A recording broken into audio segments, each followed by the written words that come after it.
Hello friends, today we shall discuss the importance of the Press Council of India. The Press Council of India is a statutory body that is considered to be the watchdog of public interest. In terms of the media, the Press Council is a mechanism for the press to regulate itself. India is the largest democracy in the world because of the number of people that live in our country. So, to uphold democracy, the people must have access to information.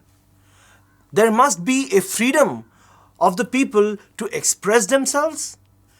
So, empowered by the Article 19(1)(a) of the Constitution, the citizens of India have the right to the freedom of speech and expression. Empowered with this right, people can express themselves and can thus choose the profession of journalism. Thus, we see that the media in our country have journalistic pieces that opinionate on various issues ranging from political to social to entertainment to serious issues which are sometimes may be considered revolutionary. So, the Press Council of India is a statutory body that ensures that this freedom of the press is taken up, but with responsibility. They ensure that the freedom of the press remain, but that the press themselves are also responsible in enacting their importance and playing their role as the fourth estate in our country. The first Press Council was set up on the 4th of July 1966, initiated by the Act of 1965. It was recommended by the first Press Commission and it was given the responsibility to ensure that the media functions in a certain way. Earlier, press meant the print media only. But now, as we know, that the television, the radio and all of the electronic media comes under the ambit of what we call the press. And the Press Council is here to ensure that the media, the growing and empowering and the all-powerful media of today is responsible enough to live up to that freedom. So, the objectives of the Press Council are to help newspapers maintain their independence. Secondly, the Press Council has initiated a code of conduct, or rather a code of ethics for the media houses and the newspapers to follow. Ethics such as not to hurt the sentiments of minorities, not to harm children by providing matter which are not suitable for them, even though they could. They should not, and thus they are ethical. Ethics is something that comes with power. If you are empowered with providing the masses with information, you should not provide information that harms the masses. You should be a leader to the masses and provide them with information that is going to benefit them. So this is ethical thinking that has been initiated and designed into a code by the Press Council of India. The Press Council ensures that the journalists and the newspapers uphold the highest journalistic standards and ethics, unbiasedness, credibility, truth. One must be truthful to get the trust of the people. So, the Press Council of India acts as a body that inspires the different newspapers and the different journalists to be truthful and provide facts and thus maintain the highest of standards. The Press Council also constantly reviews the ownership pattern of newspapers so that there is no such thing as a monopoly in this in the media.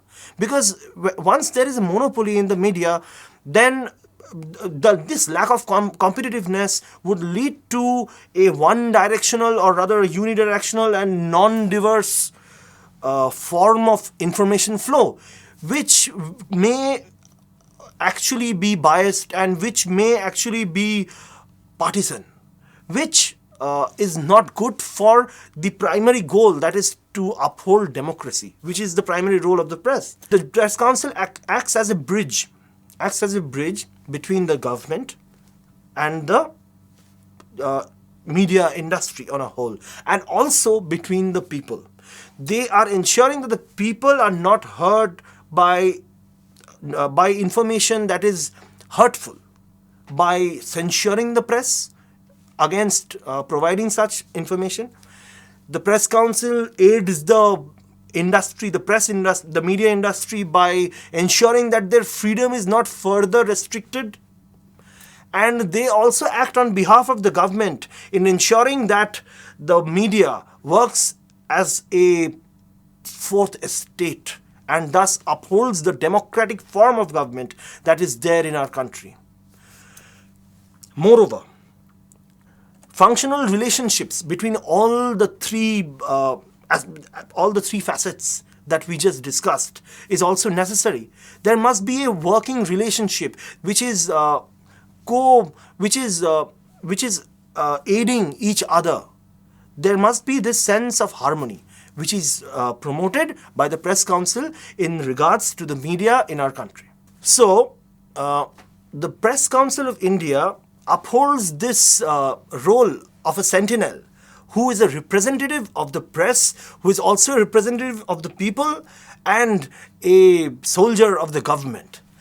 So, let us now discuss as to how this statutory body came into being. Recommended by the first Press Council is constituted by 25 members, 3 of who were to represent the 2 houses of parliament. 13 were to be from working journalists, of which not less than 6 were to be editors who do not carry out their own business of the management. Apart from this, 3 other people would have to be from different aspects of life, for example, literature, law, culture, science, education. And the 25 members who constitute this Press Council were governed by the chairman, who had to be a ex-Chief Justice of India. The first chairman of the Press Council was Mr. J.R. Mudholkar. And later on, in the Act of 1970, the membership of the total composition of the Press Council was increased by 1, and this one extra individual representative was one from the news agencies, who were then thus represented. The Press Council that was set up in 1966 functioned till the 1st of January 1976, when the Press Council Act was repealed due to the internal emergency that was declared in India during that time. So there was this period in between when the media had to pass through a very dark age. This dark age, when there was an internal emergency, the media did not have that freedom of press. There was no freedom to express oneself during that time. Because of the emergency, the total functioning of this statutory body that was the Press Council was no longer in question. There was a fresh legislation that happened in 1978, and from the year 1979, the new Press Council, which is the second Press Council, took shape.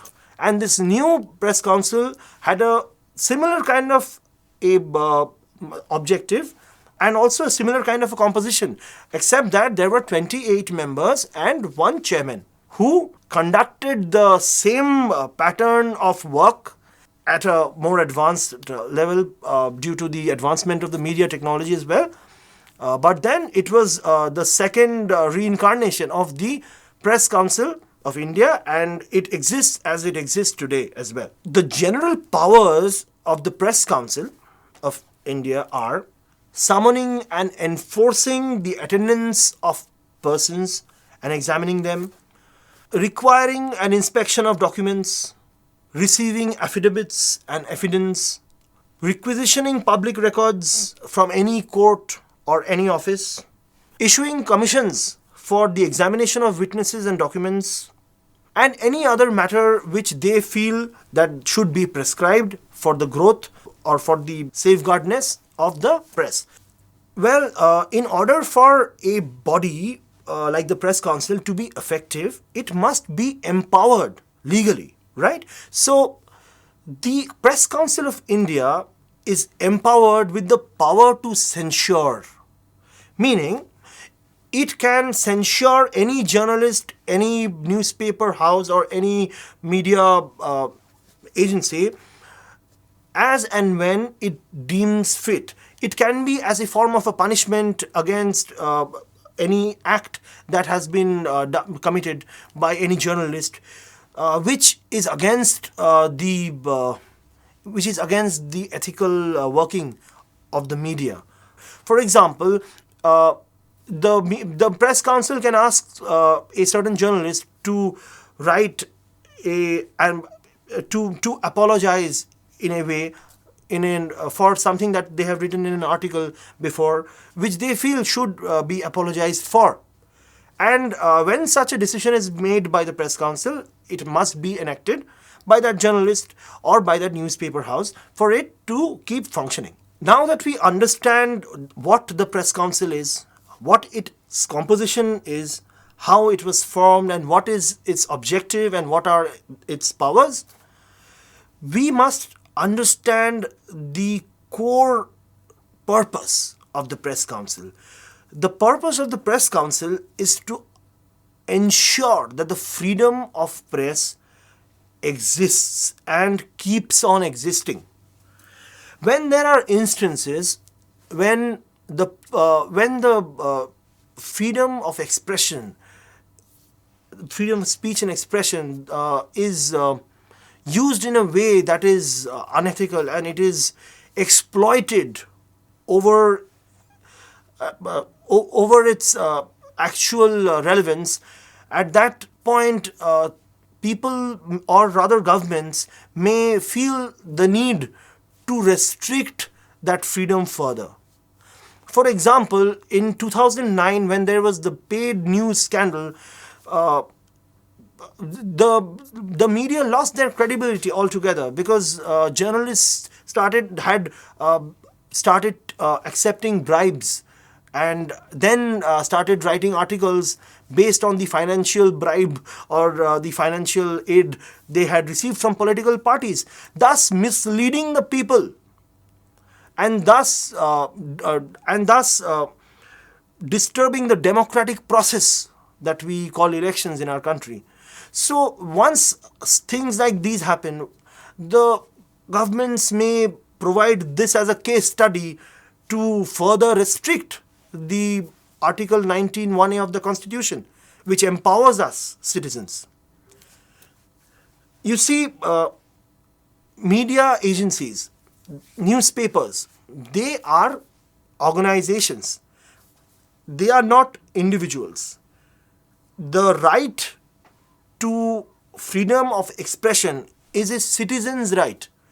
So, the right to write in a newspaper or the right to speak on television and express oneself is the right of the individual expressing himself, or is the right of the individual who has been employed by the newspaper or the media house. So, it is me, the journalist, who is exercising my right to express myself and am thus being able to provide my viewers with the information that I have gathered for you. It is really important that this right exists and keeps on existing, because it is not just something that is limited to the press. The right to express oneself is a right of each and every citizen, and not just those who are employed by the media. So let us now examine what are the restrictions that are already in place that are curbing or rather limiting my ability to express myself. Well, in Article 19(2) of the Constitution, there are certain reasonable restrictions that have been provided upon my freedom to express myself to ensure that democracy exists.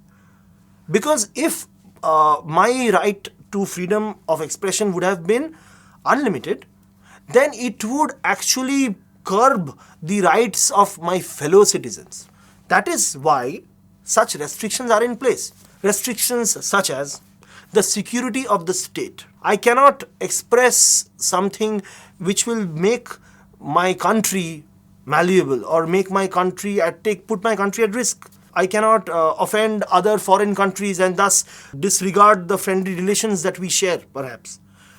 Public order cannot be put haywire because of certain expressions that some individual or journalist or myself make. There should always be a sense of decency and morality, because we cannot hurt the sentiments of others who expect decency and morality from their fellow citizens. We cannot defame some other individual. So the freedom to express ourselves is limited, but within reasonable limitations.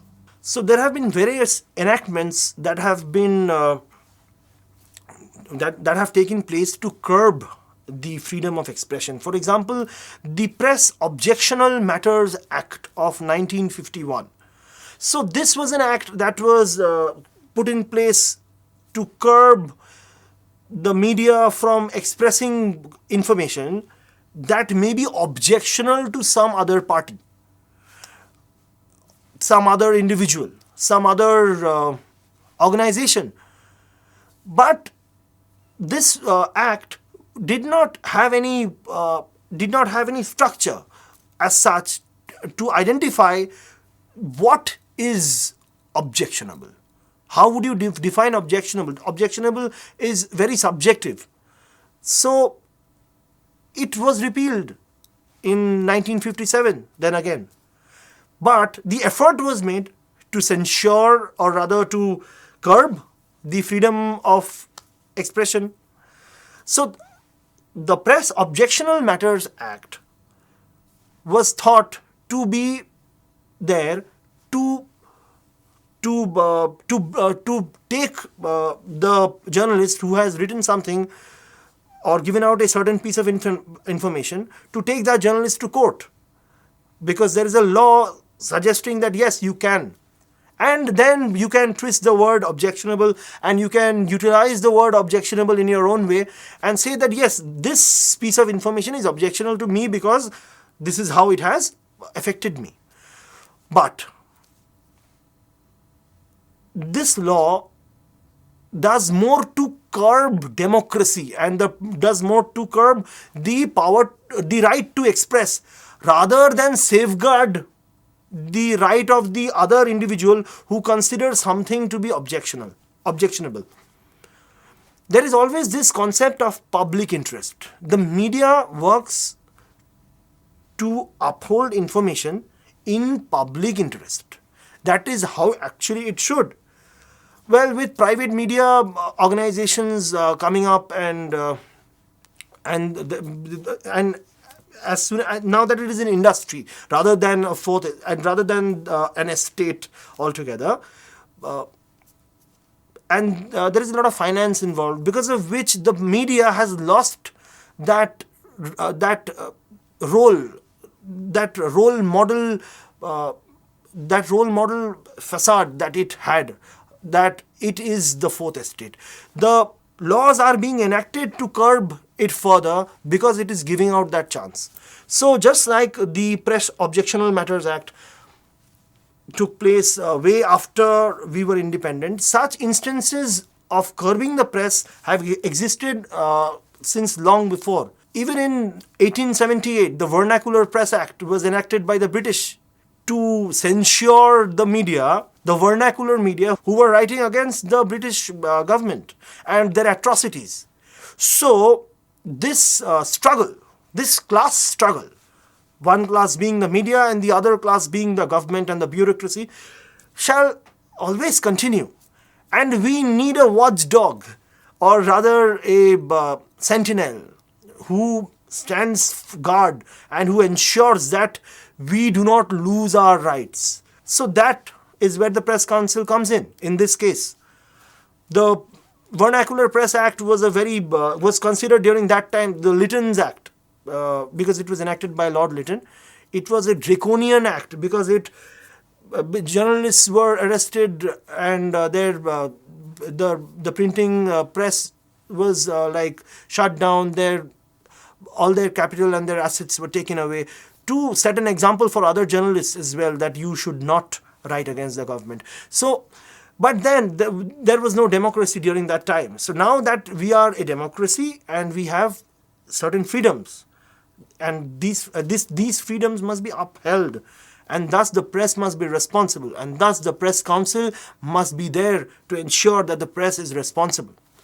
So, apart from these instances of censure, there are certain instances apart from this when the government has taken steps, draconian steps themselves, like the internal emergency, when the first Press Council Act was repealed and there was no Press Council or no freedom of press altogether during that point. We stand now at a juncture where the media technology has been taken to a new level and every individual is a journalist. And in this era of citizen journalism, we are all the more empowered, and the freedom of press, to curb the freedom of press is going to be very difficult. Certain acts like the Official Secrets Act, which are which are made to ensure that there is no espionage against our country, so that spies do not come and take away the passwords that really lead to our defense secrets. So these acts are also sometimes taken into account to make a case for curbing the right to express myself or journalists to express themselves. But given the present day technology and scenario, everyone has internet access at their home. If there is an incident on the road, you as a citizen journalist has got the power to express what you have seen to the people online, and there cannot be any censure in that regard. So all in all, to sum it all up, we understand that we require the Press Council of India to function at its full functionality, and that it has been doing a great job till now, and the freedom of press is till now it is intact, and we shall ensure that it is kept intact. And all in all, I think that democracy can only exist as long as the press or the media or the citizens are free to express themselves.